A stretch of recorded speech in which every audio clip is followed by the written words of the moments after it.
Happy New Year, everybody.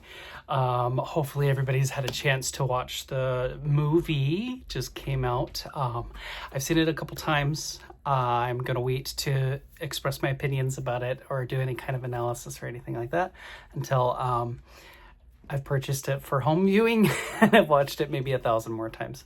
But I loved it. It was wonderful. Can't wait for the second half. I finished A Lion Among Men, and it is time to break that down. I'm going to come out with 2 videos for this one.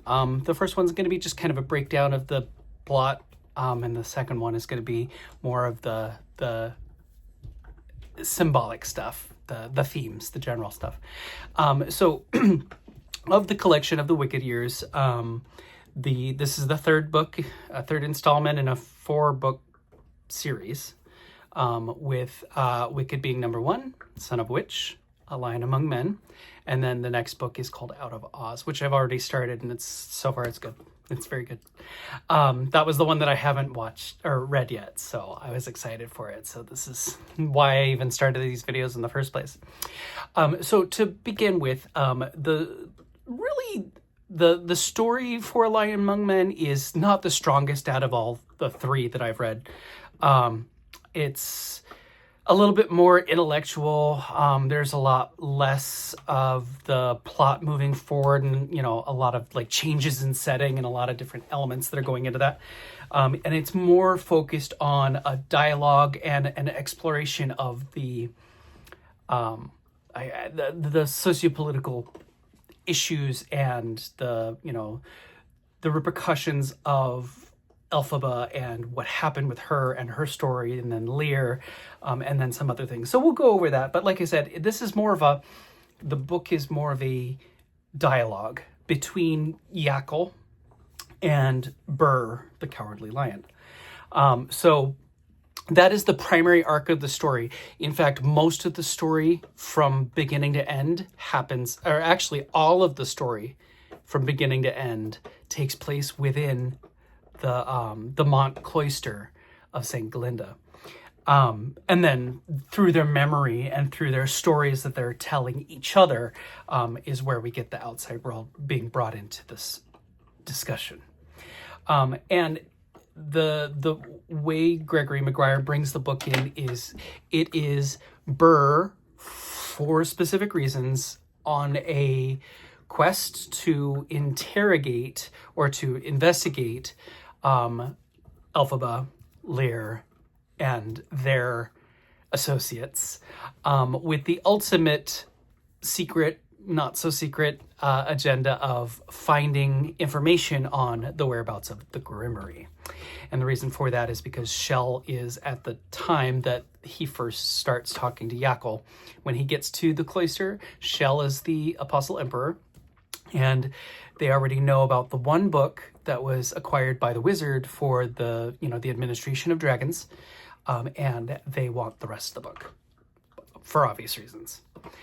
And so that's what brings Burr to the cloister, specifically looking to talk to Yakel.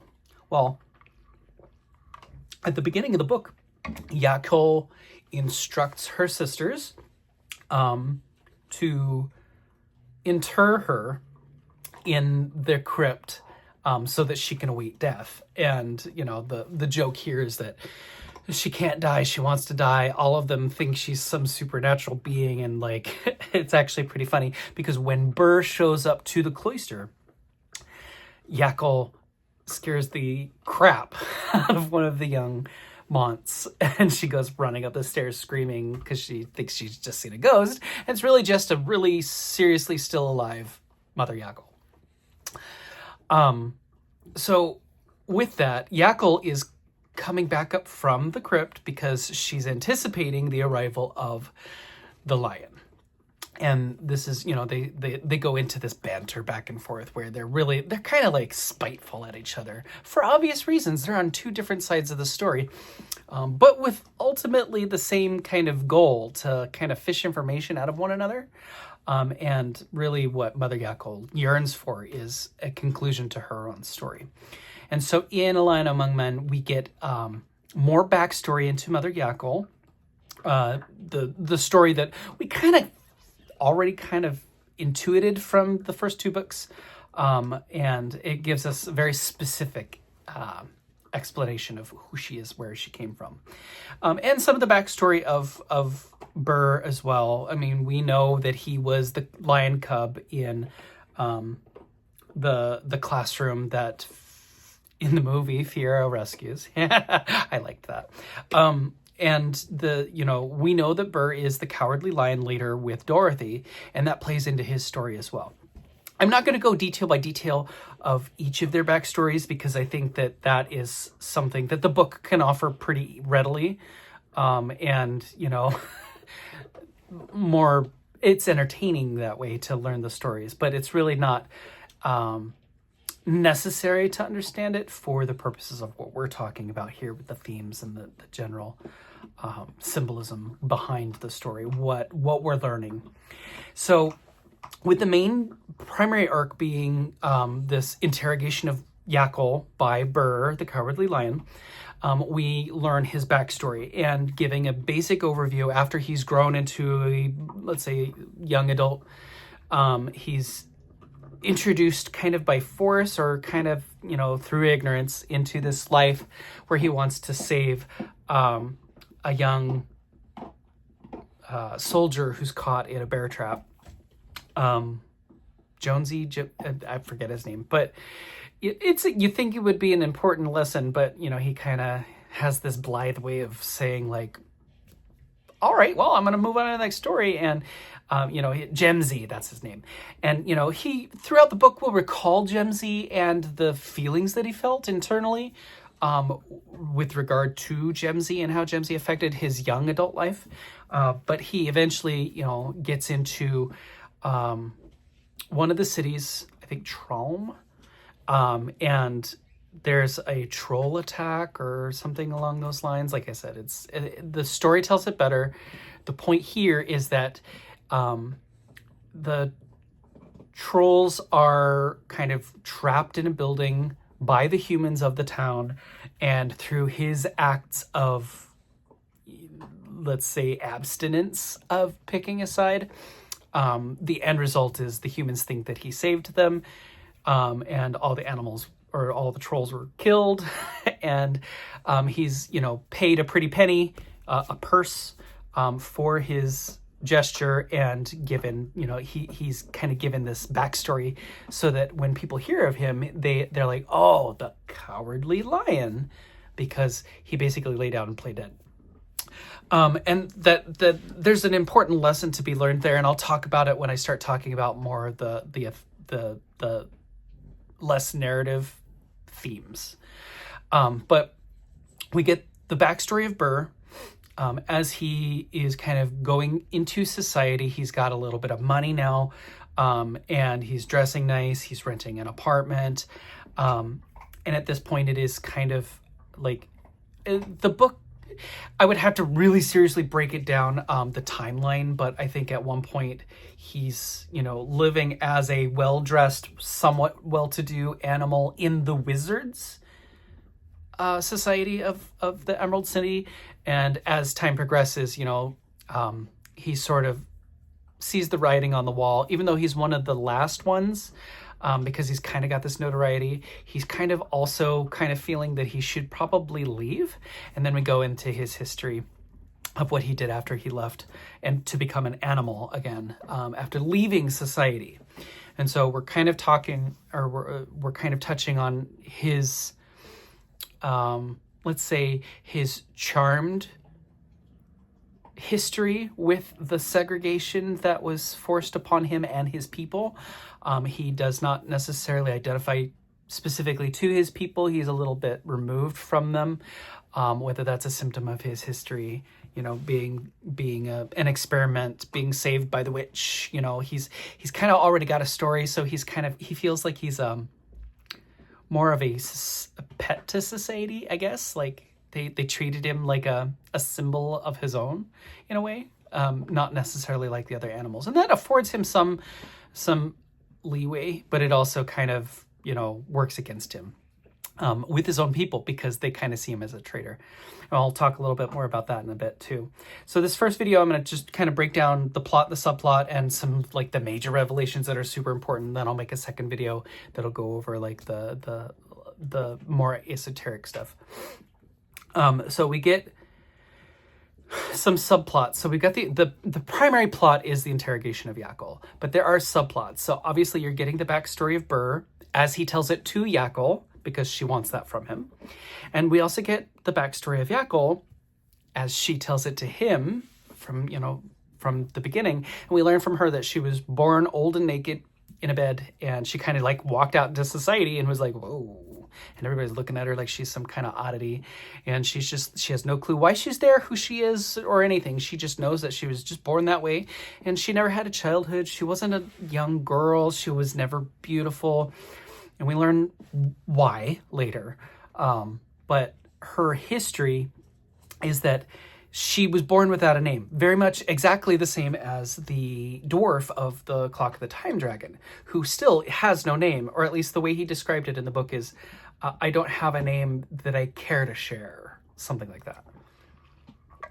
Kind of alludes to the fact that he does have a name. It's irrelevant.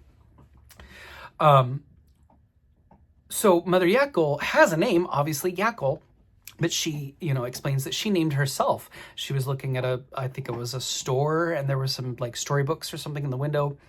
And she's looking at all these historical figures, and, she lands on the Mother Yakel, the Jackal Moon story, and says that name spoke to her, and that's the name that she chose for herself. And from that day forward, she was just Yakel.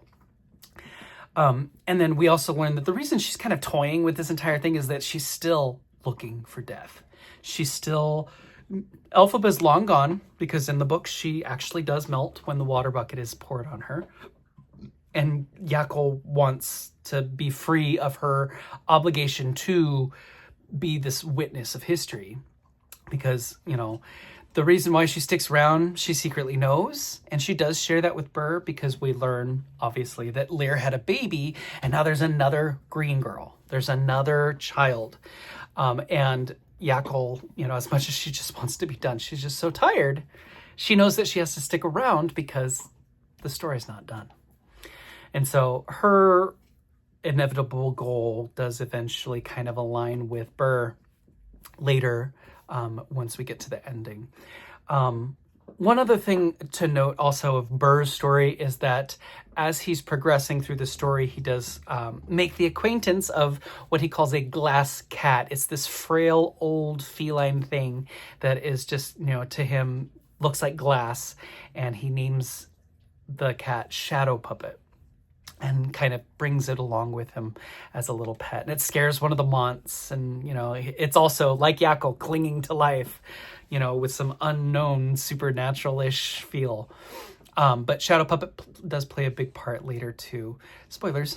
And then another one of the main subplots is that there is an ongoing sociopolitical conflict of the civil war between the Emerald City, the Emperor Shell, who is Elphaba and Nessarose's youngest brother. He's kind of lived this life of hedonism and has stepped into a role of, whether it's genuine or whether it's, intentionally played to kind of manipulate the society. He has declared himself the Apostle Emperor, because he has kind of adopted the theology of the unnamed god, and has convinced the populace that he is kind of speaking on behalf of that theology, I guess. Kind of like a prophet. But through that puts him in power, and he is placed into the position where, for Burr, through all of his steps, Burr is eventually arrested. So a little bit of his story towards the end is he gets he meets up with some, I want to say they're both professors, or maybe at least one of them, former professors at Shiz, and they're kind of like these doddering old animals that are kind of just living out their final years kind of in this like backwoods, kind of just enjoying their anonymity almost. And he stays with them for a little bit and gets them to agree to hire him to go to the banks in the Emerald City to negotiate the release of their funds that have been held in escrow when they were first kicked out of the Emerald City. Now, of course, those laws that did create the separation were revoked. They were reversed by Glinda when she came in. But society kind of hasn't bounced back. The animals are still living separate because they don't trust what's going on, because Glinda did not stay on the seat for very long. And of course, because that's, you know, there's this revolving door of leadership. You've got the Wizard of Oz, who abdicated and left with Dorothy, left power vacuum. Glinda steps in as what they call her in the book as a throne minister. And it was temporary. And she was replaced by the straw man. And the straw man, they say it was the Scarecrow, or sorry, the Scarecrow, not the straw man. Straw man argument was the reason why they were saying he was head of the society, you know, straw man government, so to speak. Very symbolic. But, you know, it's not necessarily confirmed that it is the actual Scarecrow from the Dorothy Gale party. And even the Scarecrow himself says, if it's not me, it's going to be somebody else. They'll just say it's the Scarecrow, and it's a symbol. Everybody knows. And that's kind of the point of a strawman government, is that the figurehead at the top is really just a picture. That person has no influence whatsoever. And then after the Scarecrows are deposed, Shell comes in as the Apostle Emperor and takes over. As the Apostle Emperor, we've got, you know, there's a lot of political, you know, ins and outs that are going kind of behind the scenes. They're not a core piece of the book itself, but the end result of that is the ongoing conflict in the story that does play a huge part, and that is the civil war between the Emerald City and Munchkinland. And the primary purpose of the civil war, we kind of got the feeling that because Shell is technically the eminent throp, because Nessa Rose is dead and Elphaba's dead, and they don't know about Lear or the baby, Rain. And so that leaves Shell as kind of the inheritor to the governorship of Munchkinland. And so under Nessa Rose, they had seceded from the nation, and he's trying to annex them back. And the reason for that, the motivation there, because he could just leave them alone. They were perfectly fine being separate. And they don't obviously contribute anything to the society from their point of view, but what he does want is he wants resources. That's why they went and took over Quadling Country, because they wanted the rubies. The purpose behind trying to annex Munchkinland back into Oz is they want Kelswater. Kelswater is one of 2 lakes, and it is the only lake that has a fresh water source, and it is the largest body of water in Oz, and he wants that particular lake because it is the resource needed to bring water to the Emerald City, to steal it from Munchkinland. And that's why they go to war. And the Munchkinlanders are fighting against the Emerald City, and the cloister of St. Glinda, the Monterey, is sitting right in the middle of where these 2 factions are going to meet up at the end of the book. And so that's another major, you know, subplot to the story. Now, from that from those plots and subplots, we also have major revelations to the general story of the Wicked universe. First and foremost, we know Lear is alive, or at least we don't have confirmation of death, but he is living in anonymity and has disappeared. I haven't read the 4th book, so I don't know anything. We do know that the story revolves around his daughter, so maybe they'll give us some information, I'm hoping. But we know he's alive, and his whereabouts are unknown, and that the child is alive. Yakel does eventually admit to Burr later in the story that there is a child, and that she will be the inheritor of the Grimoire, should he find it, or should anybody find it. And then we also know Candle, she left at the end of Son of a Witch and ended up who knows where. Originally, she was chosen as one of the 3 months that would be heads of the cloister. We don't know if she ever came back to the cloister or if she just disappeared, but she does not exist in the current hierarchy of the cloister of St. Glinda. Sister Doctor is at the top, and then she has 2 novices underneath her. And Sister Apothecary, who is also a Munchkin, is quite bitter at the fact that she wasn't chosen to be a head or to be one of the assistants to somebody she considered to be her peer, sister doctor. We also learned that Glinda is still around, but she's kind of retired away from the public spotlight. And I've already started reading the 4th book, so they do actually start that book with Galinda and her story, at least where she, it picks off from her retirement and what's going on. I haven't read further than that, but it's a good first start to the book because it's bringing back that element of the stories that we wanted so much, and that is Elphaba and Glinda, let's be honest. And then as far as revelations go, we have the big ones. And most of the story, I would say 2/3 of the book are the history of Oz, of Yackle, of Burr, and kind of almost like a revisitation, like a review of what's happened in the previous books on a very high level, so that we kind of, it puts us back into the, that's where we're at. So you kind of get a feed for the timeline. But at the end, the last third of the book is where they start finally getting to their points. And of course, the Civil War is reaching a fever pitch. The two armies are coming from both sides. They're like, well, we can't stay here, so let's wrap up what we're doing. The Clock of the Time Dragon, and that's another part, another subplot, is there's a very... they don't give a lot of detail, but the Clock of the Time Dragon with the dwarf and his boys, they say that these boys kind of rotate, they kind of go out, live their life, follow the Clock of the Time Dragon, and then return to their families with the hopes of maybe like living a better life afterward. And then they adopt this girl, and she's kind of like this, I would say favored character in the troupe. And the dwarf is very protective of her. And we learn her name is Eleonora. Shocker. Nor. Hello. Nor lives. We finally get to find out what happened to Nor throughout. I mean, we don't get a lot of her story.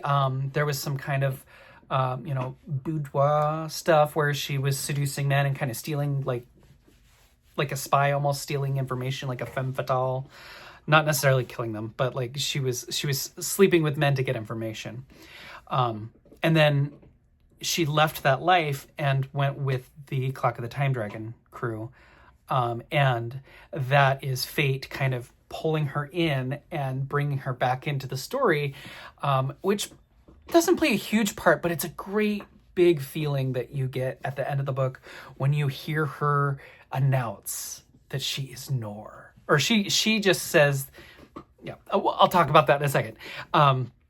But we, at the end, we learn a lot of the different pieces that were kind of floating around ambiguously throughout the first 2 books. And the first 2/3 of the 3rd book were kind of coming in. And then, bam, we get it all at once. So we learn that the 2 armies are coming from both sides. The crew of the Clock of the Time Dragon, along with Nor, and the we'll call him Grumble. I don't know. He's a really foul-mouthed, mean little dwarfed guy. But they arrive at the cloister, and they all kind of participate in this interrogation because the monks are trying to figure out what to do. They need all these strangers to not interfere. They joke around that like they can't have these boys running around the cloister and like surprising the young monks and raping them. And so they lock them in a room where they finish up their final conversations, and the monks disappear. And ultimately Burr has to break them out to get them out of the building because they fear that the monks have abandoned them and left them to be, at the whim of whichever army takes over the cloister first. So we've got all of the characters brought to this final place in the final chapters of the book. And they're all having these really kind of come to Jesus talks with each other about different things. And we learn that, the Clock of the Time Dragon is there, so they're like, we need to get out of here. The first thing they do is get to the clock, and that's when Yackle's like, I need information. This thing can tell me. Like, you said you wanted me to be an oracle? Well, here it is. Here's the device I need to be an oracle and tell you all the things that you keep asking me. Like, let's find out. Maybe if there's anything in Oz that knows where the Grimory is, it's this stupid Clock of the Time Dragon. So let's get it going. And they all kind of argue with her and stuff like that, but they eventually do kind of acquiesce and hit play. Well, the Clock of the Time Dragon starts out by, it kind of, none of them really understand what's going on, but there's this kind of like blue dude with some diamonds going down his belly, kind of looking sexy, they said. And then you got this green girl that comes up, and you're like, okay, so it's Elphaba and Fiyero. And Nora is feeling some kind of way, and then you see kind of like the scene where Fiyero is kind of like, they said hunched over. Well, we know he had diarrhea in the first book. But they said that Malky was sitting on the top of the shelf, or the I don't know, the wardrobe or whatever, staring down, and witnessed, when the army came in and took over, like they ambushed Fiyero in his weakness, and allegedly killed him. Well, the Clock of the Time Dragon suggests that it was actually the cat that turned him in. Wait. Elphaba's cat, Malky Meow Meow, was actually a spy for the wizard the whole time. And the cat, not Elphie, is responsible for turning Fiyero in and his inevitable death. Well, that sets Nor off. Nor is pissed. And that's when she identifies herself. She's like, you are responsible for, for all this and the death of Fiyero Tiglar, my father. And that's when Yakko looks at her and goes, oh, Nor? Like she didn't know. So again, I got chills right now. That, these huge revelations. Oh my God. Malky was the spy. Malky Meow Meow. Such a great character in the beginning. Like you thought it was just like a literary, device used to kind of like relate you to like this, she's living with this stray cat and blah, blah. No, there's a reason. There's always a reason. And now we know that Nor is Nor. And, the way she describes it is, Nor is a young girl who has died. I am Eleonora. But she's Nor. And so she identifies herself. Shadow Puppet, the lion, is clutching Shadow Puppet because he's like trying to get away. And he says, he's like covering his face, like trying to protect him from seeing what's going on. Or anyway, he's like, will you settle down? He's like, it's kind of hard to, I can't breathe. And everybody's like, wait a minute. Shadow Puppet can talk? And then they kind of, I'll let the story tells it way better. I'm too excited. But basically we learn that Shadow Puppet is actually a really, really old Malky. So Malky wasn't done with his servitude as a spy and kind of played along being dumb to follow the lion to continue to be a spy, we assume, for show. So Malky is Shadow Puppet. Shadow Puppet is a spy because Malky was a spy, and he admits it. He full on was like, you guys are stupid. I did what I had to do. This is my life. Who do you like? What are you going to do to me? Well, he'll find out. The Clock of the Time Dragon also continues telling the story. And so, the question is really of what's going on with the Grimmery. Well, it starts telling us, my dog is going crazy over here. The Clock of the Time Dragon starts telling us the story of the Grimmery. And the story of the Grimmery is that a magician, and they describe him with a long white beard and a pointy hat that has no brim. And the way they describe it can only kind of, in my mind, I think of, honestly, Merlin. And, there's some allusion that they kind of suggest, they, meaning Gregory Maguire, suggests that Merlin, the wizard of King Arthur's stories, is the magician that brought the Grimmery into Oz to get it out of his world. And ultimately, the Wizard of Oz comes in trying to find it. And that's why he's searching for it. Well, we know that he gave it to Sarima, Nor's mom, Fiyero's wife, to store at Kiamoko, maybe with the understanding that one day it would make its way into Elphaba's hands. But we don't know what he knew. We just know that he left it at Kiamoko. But before it shows that part of the tale, it shows this spell he does out of the book. And from the spell, a piece of paper comes out. It describes it like origami, and it starts forming some wings. And it's this, from Burr's perspective, it says that she had so much hair that it made even his mane feel insufficient or something like that. Like he's basically looking and saying she's glorious. And the way it's described, she's an origami angel. And then over time, the paper that she was folded from is kind of crinkled and starts looking like, wrinkles and things like that. And before you know it, her wings kind of turn into a hunch, and she becomes this old, decrepit woman standing there naked and alone. And that's when Yakel's like, yeah, and that's how I woke up. And so you're like, oh, wait, hold on. So Merlin, the great wizard of King Arthur, opens up the Grimmery, brings it to Oz, opens it up, makes this origami paper angel, and then leaves it to bear witness to the story of the Grimmery, which is what her purpose is. Not Elphaba, not Rain, not Lear, but the book. The book just happens to be following this matrilineal line of Elphaba Throp. And so, therefore, Yakel can't leave because the book still needs her. And the dwarf keeps saying, the only way to leave is the way you came. And so ultimately she's like, well, that's what I need. That's how I need to die. But we don't know anybody that can read the book. Well, you got to find the green girl, right? There's a baby.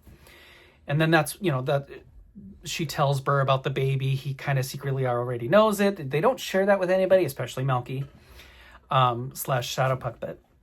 And so they kind of witness the story of Yakel's creation.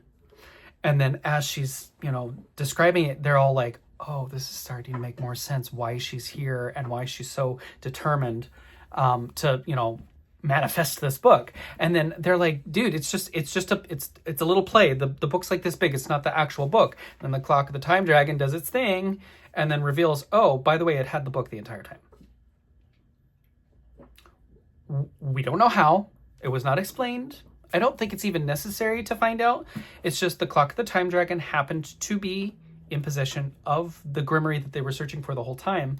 And it was the revelation of Yakel's identity that brings forth the book, because now their intentions are clear, or at least internally in their minds, they've decided what they want to do. It says, okay, now it's safe to present the book. And it presents the book, and, Yakel's like, all right, Burr, you know what to do with this. My part is done. And then the book opens itself up, and there's this little watermark, and they said that it was green in color, and it kind of it magicked itself into movement. They're like, oh, this isn't the book's magic. This isn't Merlin's magic. This is Elphaba's magic. And ultimately the watermark kind of comes to life, and you see Yakel she angels out, her wings appear, and she's glorious. And then you see her starting to fold back up like the origami that she originated from. And it's poetic, because the dwarf the entire time says, you can only leave the way you came. And so obviously she was created from the book. She needs to go back into the book. Little poetic justice is that, well, Melky's witnessing all of this. So, before she, right back into the book, she kind of sticks her hand out, and Burr knows exactly what to do, hands her Shadow Puppet, she grabs it, and both her and Shadow Puppet exit the story back into the Grimmery. I mean, just a whirlwind of fantastic storytelling, and a real culmination of a lot of different things that we've wanted to know the entire time, or things that help us understand what we've enjoyed from the past two books for so long. Why is Yakel important? Well, now we know. How did Fiyero die? Really? Who's really responsible? Where is Nor? That is the one thing Lear wanted the entire time in book 2. And then obviously, we're still at the cloister. And Burr remembers one thing. He kind of did it to shut her up because she wouldn't stop talking. But Burr made a promise to Dorothy that he would dedicate his life to making sure that Lear was okay. And now he's remembering that, and Yakel just said, you know what to do, and now here he is, because nobody else wants this book, just Burr. And he kind of has this decision to make. Do I take it back to, the Emerald City and give it to Shell? Or do I honor my promise to Dorothy and now Yackle to make sure it gets to the baby? Well, that's where they leave the end of the book. So you're kind of left in the position of like, well, what did he choose? Well, let's hope, we want to hope that he made the right choice and is going to, bring it back into the story through Rain in Out of Oz. So I know it plays a huge part in the next book. I don't know the answers. I'm excited to find out myself. But that is the end of the first video that I'm going to make on this. Stay tuned for part 2. I'm gonna make it here in a second, but I'll post it separate, and that'll be where we kind of break down the literary elements of the story, the symbolism, and the different themes that Gregory Maguire is exploring now that we understand what happened to the book. Like I said, the third book is not as exciting as the first 2, because it really only takes place at the cloister and it's just a bunch of, them telling secrets.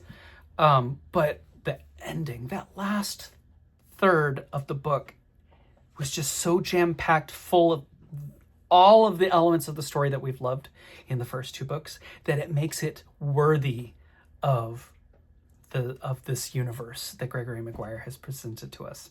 So thank you so much. Like, subscribe, do whatever you want. I'm doing this for your enjoyment and for my own, since I didn't find anything yet on the internet about these. I'll see you next time in the next video, and thank you so much.